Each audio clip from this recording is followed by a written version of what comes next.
हम आपको बताएं, हमने अपने अपने जीवन में असफलता को सफलता का योग माना।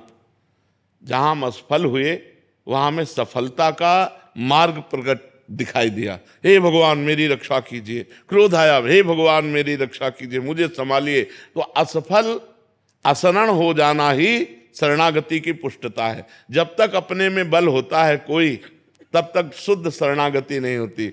जब अपने को सुनेरी मैंने निर्बल के बलराम, जिस समय हमें लगता है कि मैं पूर्ण असफल हूं, मेरे में कोई सामर्थ्य नहीं, तो रोना आता है और रोकर हम भगवान को पुकारते हैं, हे करुणा सिंधु भगवान, मैं तो असफल हूं, अगर आप कृपा करो तो मैं इन विकारों से मुक्त होकर आपकी शुद्ध भक्ति को प्राप्त कर सकूं। नाथ मेरे में सामर्थ्य नहीं कि मैं इन विकारों पर विजय प्राप्त करके आपकी तरफ चल सकूं। गोस्वामी तुलसीदास जी कहते हैं, हौ हारेव कर जतन विविध विधि अतिशय प्रबल अजय, तुलसीदास बस होए तवै जब प्रभु प्रेरक बरजय। हे प्रभु, आप काम क्रोध को प्रेरणा देते हैं, हमारे मन को प्रेरणा देते हैं, सारी लीला आपकी चल रही, आप इनको रोक दो और हमें अपने चरणों की तरफ आने दो। असफलता में निराशा नहीं आनी चाहिए, असफलता में आशा जुड़नी चाहिए और भगवान से। मैं तो किसी योग्य नहीं, लेकिन आप सर्व सामर्थ्यशाली हैं, आपकी एक कृपा कोर से मेरा सब कुछ बन जाएगा।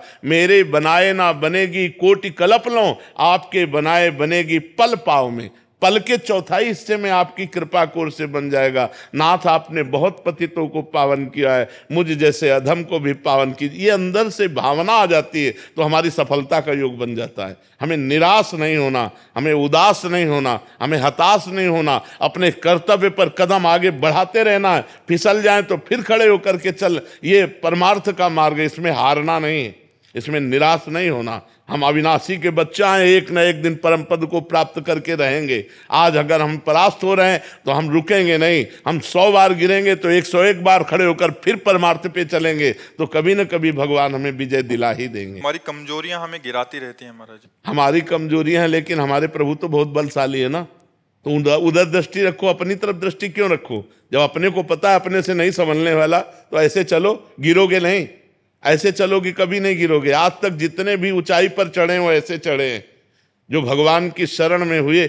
सनकादि ब्रह्म ज्ञानी है, लेकिन हर समय हरि शरणम हरि शरणम हरि शरणम जपते रहते हैं। जो भगवान का नाम जप करता है, भगवान का स्मरण करता है, अपने को असमर्थ देखता है, वही तो परम पद का अधिकारी होता है, वही तो भगवान का कृपा पात्र बनता है। यही दरबार दीन को आदर रीत सदा चली आई। जो अपने को किसी योग्य नहीं समझते वही सर्व योग्य हो जाते हैं, जो अपने को कुछ योग्य समझते हैं वो भ्रष्ट हो जाते हैं, क्योंकि अभिमान नाश का कारण बनता है, पतन का कारण बनता है। मेरे सारे काम बिल्कुल आखिरी तक पहुंच के रुक जाते हैं महाराज जी, ऐसा क्यों होता है इन परिस्थितियों में? पूर्व पाप हमें असफलता प्रदान करके दुख का अनुभव कराता है, पूर्व पुण्य सफलता प्रदान करके सुख का अनुभव कराता है।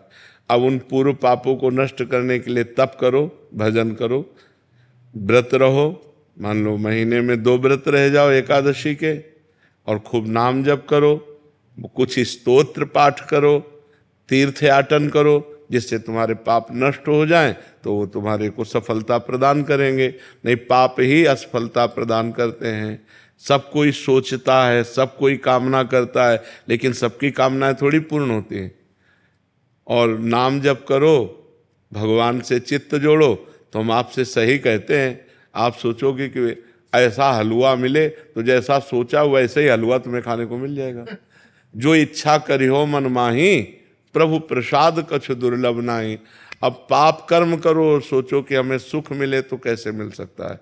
फिर तो नहीं मिल सकता। जो इच्छा करी हो मन माही, हरि प्रसाद कछु दुर्लभ नाही।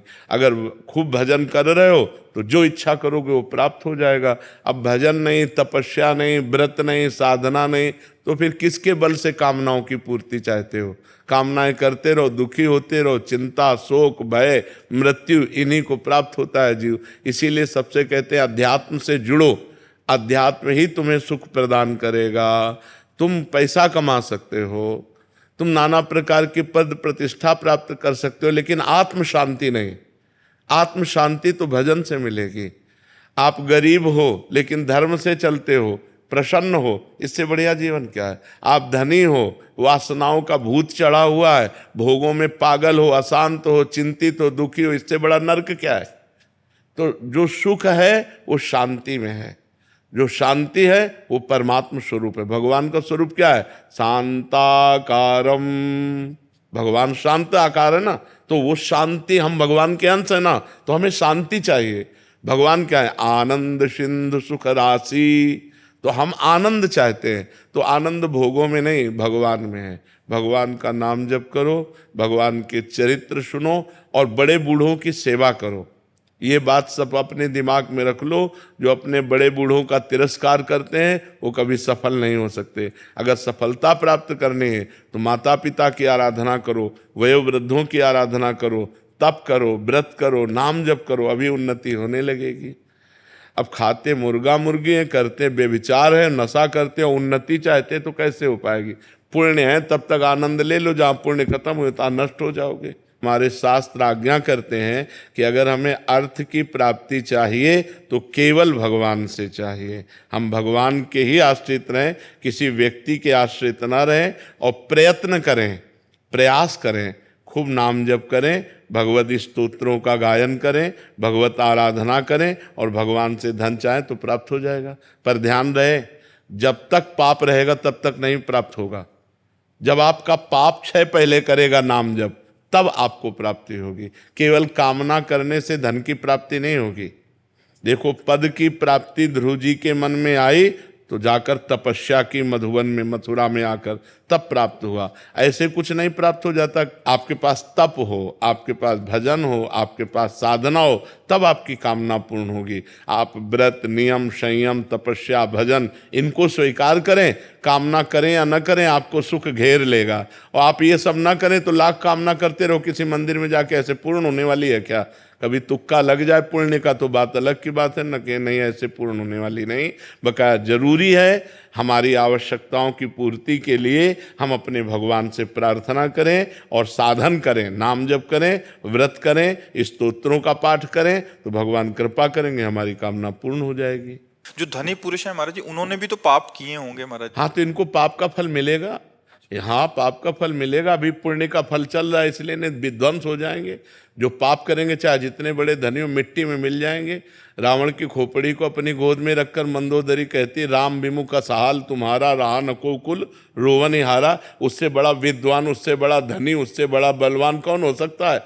मिट्टी में मिला दिया भगवान ने। इसीलिए चाहे जितने बड़े तुम आज धनी हो, पुण्य के प्रताप से हो, और अगर आज मतवालापन करोगे, पाप करोगे, तो कल तुम नष्ट हो जाओगे। न लोक के रहोगे न परलोक के रहोगे। इसलिए धर्म से चलना चाहिए। वर्तमान के सुख दुख को देखकर प्रभावित नहीं होना चाहिए। कोई धर्म में चल रहा है, दुखी दिखाई दे रहा है, उसका पूर्व का पाप चल रहा है, वर्तमान में बहुत अच्छा चल रहा है। कोई वर्तमान में बहुत गलत चल रहा है और सफलता को प्राप्त हो रहा है, तो उसका पुण्य काम कर रहा है, लेकिन वर्तमान का कर्म जब फल देगा तो नष्ट हो जाएगा, क्योंकि वर्तमान में वो गलत कर रहा है, अधर्म कर रहा है।